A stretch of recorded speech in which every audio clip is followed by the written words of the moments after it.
सुगम हिंदी व्याकरण Hindi first class third. पाठ 1 भाषा। छात्रों, आज हम इस पाठ के माध्यम से सीखेंगे कि भाषा क्या होती है। जैसा कि इस चित्र में दर्शाया गया है, दो सहेलियां आपस में बात कर रही हैं। एक ने कहा, मीनू तुम क्या कर रही हो? मीनू ने बोला, मेरी दीदी ने एक कविता लिखी है, उसे पढ़ रही हूँ। तो उसकी सहेली ने बोला, मुझे भी ये कविता पढ़कर सुनाओ। तो मीनू ने कहा, तो सुनो। चंदा मामा आओ ना, दूध बतासा खाओ ना, मीठी लोरी गाओ ना, बिस्तर में सो जाओ ना। तो मीनू की सहेली ने कहा, अरे वाह, तुम्हारी दीदी ने तो बहुत अच्छी कविता लिखी है। ऊपर दिए गए चित्र में हमने ये देखा कि मीनू और शीनू दो सहेलियां आपस में बातें कर रही हैं। यानी कि भाषा का कुछ संबंध है। यहाँ हमें इस बातचीत से यह पता चलता है कि भाषा बोलकर या सुनकर इस्तेमाल की जाती है। आप बिल्कुल ठीक समझ रहे हैं। जैसा कि हमने पिछली कक्षाओं में अक्षर लिखना, शब्द लिखना, वाक्य लिखना सीखा था, यह सब क्या है? यह सब एक भाषा का ही हिस्सा है। भाषा बोलकर या सुनकर प्रयोग में लाई जाती है।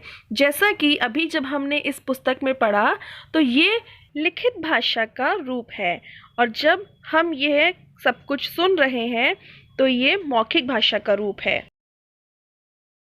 इसीलिए भाषा वह साधन है जिसके द्वारा हम अपनी बातों को दूसरों तक पहुंचाते हैं और दूसरों की बातों को समझते हैं। आसान शब्दों में अगर हम देखें तो हम सुबह से लेकर के रात तक भाषा का ही तो प्रयोग करते हैं। जैसे कि हम अपने घर में अपने सब लोगों से बातें करते हैं, अपने दोस्तों से बातें करते हैं, तो यह मौखिक भाषा है। और जब हम स्कूल जाते हैं, वहाँ पर कॉपियों में काम लिखते हैं, तो ये कैसी भाषा है? लिखित भाषा। भाषा के दो रूप होते हैं, मौखिक भाषा और लिखित भाषा। चलिए कुछ उदाहरणों में देखते हैं कि मौखिक भाषा और लिखित भाषा क्या होती है। एक दोस्त ने पूछा, रोहन पार्क में खेलने चलोगे? तो दूसरे दोस्त ने कहा, हाँ हाँ ज़रूर चलूँगा। तो रोहन के दोस्त ने पूछा, आज हम क्या खेलेंगे? तो रोहन ने कहा, आज हम बैडमिंटन खेलेंगे। इसीलिए यह एक मौखिक भाषा का उदाहरण है, जिसमें दो दोस्त आपस में एक दूसरे की बातें सुनकर उन्हें समझकर और जवाब दे रहे हैं एक दूसरे को। दूसरे चित्र के उदाहरण में देखेंगे, नीतू ने कहा, रिया देखो इस कॉपी में कितना सुंदर लिखा है। तो रिया ने कहा, नीतू मैं पढ़कर सुनाऊं कि इसमें क्या लिखा है? नीतू ने कहा, हाँ हाँ सुनाओ। तो रिया ने बोला, इसमें लिखा है, एक परी थी, उसके पास जादुई छड़ी थी, उससे वह अच्छे अच्छे काम करती थी। तो बच्चों, जब रिया उस पुस्तक में से कहानी पढ़कर सुना रही है, तो यह कैसी भाषा है? लिखित भाषा का रूप है। सड़क पर चलते समय आपने देखा होगा कि चौराहे पर खड़ा ट्रैफिक पुलिस वाला सीटी बजाता है और वाहनों को इशारे से रुकने तथा चलने का संकेत देता है, लेकिन वह भाषा नहीं होती है। ऐसे इशारे तो हम पशु पक्षियों में भी देखते हैं। क्या आपने कभी जानवरों की बोली को समझने की कोशिश की है? क्या आप उसे समझ पाते हैं? नहीं। तो क्यों नहीं?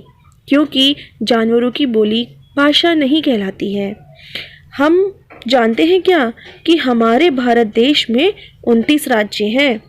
इसीलिए यहाँ लोग हिंदी भाषा के साथ साथ अपने राज्यों की भाषा का भी प्रयोग करते हैं। जैसे पंजाब की एक लड़की ने कहा, मैं पंजाबी बोलती हूँ। केरल की एक लड़की ने कहा, मैं मलयालम बोलती हूँ। बंगाल की एक लड़की ने कहा, मैं बंगाली बोलती हूँ। और महाराष्ट्र की एक लड़की ने बोला, मैं मराठी बोलती हूँ।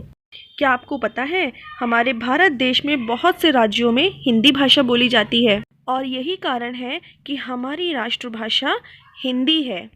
और प्रत्येक साल हमारे भारत देश में 14 सितंबर को हिंदी दिवस मनाया जाता है। प्रत्येक भाषा की अलग अलग लिपि होती है। यदि हम अपने भारत देश की बात करें तो यहाँ बहुत सारे राज्य हैं, और उन राज्यों में अलग अलग भाषाएं बोली जाती हैं, और उन भाषाओं की अलग अलग लिपि होती है। लिपि का अर्थ होता है किसी भी भाषा को लिखने का ढंग या उसकी विधि, जैसे हम हिंदी भाषा लिखते हैं। कुछ उदाहरणों में देखते हैं। भाषा संस्कृत, हिंदी, मराठी, इन तीनों भाषाओं की लिपि होती है देवनागरी। उर्दू भाषा की लिपि होती है फ़ारसी, अंग्रेज़ी भाषा की लिपि होती है रोमन और पंजाबी भाषा की लिपि होती है गुरुमुखी। यहाँ उर्दू और अंग्रेज़ी हमारे देश भारत देश से अलग देशों की भाषाएं हैं, मगर फिर भी हमारे देश के बहुत से हिस्सों में ये दोनों भाषाएं भी इस्तेमाल की जाती हैं। तो छात्रों, लिखना पढ़ना जो सिखलाए, आपकी भाषा वो कहलाए, भाषाएं हैं यहाँ अनेक, प्यार सभी को रखता एक। हमारे भारत देश में बहुत सारे धर्म, जाति और भाषा के लोग रहते हैं, मगर वो सब इतनी भाषाएं बोलने के बाद भी एक साथ मिलकर प्यार से रहते हैं। तो छात्रों, आज हमने क्या क्या सीखा? भाषा। हमने सीखा कि भाषा क्या होती है। भाषा वह साधन होती है जिसके द्वारा हम अपनी बातों को दूसरों तक पहुंचाते हैं और दूसरों की बातों को सुन करके समझते हैं।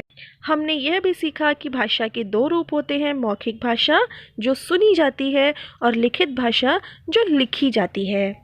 इसके साथ ही हमने यह भी सीखा कि लिखने की विधि को लिपि कहते हैं। और हमारी राष्ट्रभाषा कौन सी है? हाँ जी, हमारी राष्ट्रभाषा है हिंदी।